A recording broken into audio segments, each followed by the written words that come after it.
Pakistan peoples party की रहनुमा senator शीरी रहमान ने ख़वातीन से मुताल्लिक बयान पर वज़ीर दिफ़ा ख्वाजा आसिफ की मुतनाज़ तकरीर समाजी वेबसाइट पर शेयर कर दी।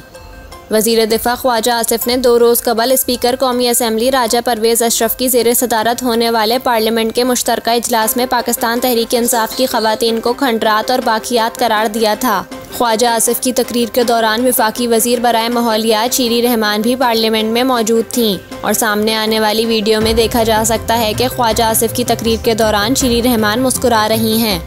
अब इस हवाले से शीरी रहमान ने सोशल मीडिया पर ख्वाजा आसिफ की मुतनाज़ तकरीर शेयर करते हुए वजाहती बयान जारी किया है, जिसमें उन्होंने कहा कि ख़वातीन अराकीन पार्लियामेंट के खिलाफ बात पर नहीं मुस्कुराईं। नेशनल एडाप्टेशन प्लान की मंजूरी का साथी से डिस्कस कर रही थी।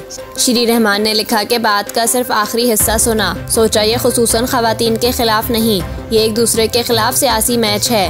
वफाकी वज़ीर ने कहा कि इन्हें खुशी माहौलियाती मंसूबे पर काबीना में इत्तेफाक राय पर थी, क्योंकि इस मंसूबे पर काम में शब व रोज़ सर्फ हुए थे। शीरी रहमान ने कहा कि ख़वातीन से मुताल्लिक रिमार्क सुने होते तो ज़रूर मुदाखलत करती, मुझसे गलती हुई।